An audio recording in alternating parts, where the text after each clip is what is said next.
সংযোগ এর বিচারে যাতে হয় সেটা ব্যবস্থা করতে হবে, বিচার আমরা চাই।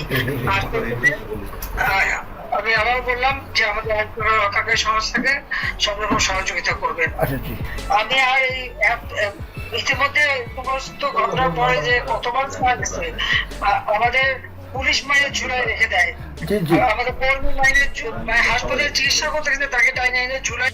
বাংলাদেশের সাবেক প্রধানমন্ত্রী শেখ হাসিনা ফোন কলের মাধ্যমে তার নেতা কর্মীদেরকে নির্দেশনা দিচ্ছে। শেখ হাসিনা ফোন কলে তার এক নেতা কর্মীকে বলে, দেশে আমাদের নেতা কর্মীদের ওপর যেভাবে হামলা হয়েছে তার বিচারের ব্যবস্থা আমাদেরকেই করতে হবে। এছাড়াও শেখ হাসিনা আরো বলেন, আপনাদের উচিত আইনের সদস্যদেরকে সাহায্য করা। ইতিমধ্যে এই সমস্ত ঘটনার পরে যে কত মানুষ মারা গেছে সেটা আমরা গুনতে পারবো না। এছাড়াও অনেক পুলিশরাও তাদের জীবন হারিয়েছে, তাদেরকে মেরে ঝুলিয়ে রাখা হয়েছে, আমাদের নেতাকর্মীদেরকেও মারা হয়েছে। এরকম বিভৎস ঘটনা দেখে আমরা চুপ করে থাকতে পারবো না, আমাদেরকে এবার একটা ব্যবস্থা করতে হবে। এছাড়াও শেখ হাসিনা তার কথাই বলে 15 আগস্টের কথা। 15ই আগস্ট যথাযথভাবে পালন করার নির্দেশনা দেয় শেখ হাসিনা। আমি দেখলাম মনে হলো পুলিশ গুলি করলে তো ছড়া গুলি হতো, সেটা তো দেখা যাচ্ছে সব বুলেট এবং খুব কাছে থেকে পাওয়া।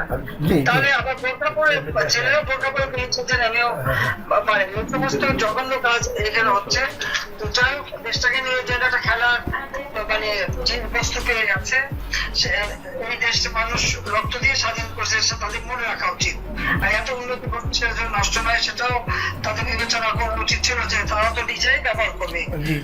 আমি তো ব্যবহার করবো না, বা আমাকে ব্যবহার করবো তৈরি করিনি, তৈরি করেছি আমি সাধারণ মানুষের জন্য, মানুষের সেবা দেওয়ার জন্য, মানুষের তোমাকে উন্নতি করার জন্য, তাই না? কাজে আপনারা যেভাবে আছেন বাবা মনে হয় সবাই থাকেন, আর আপনারা 15 আগস্ট যথাযথ মর্যাদা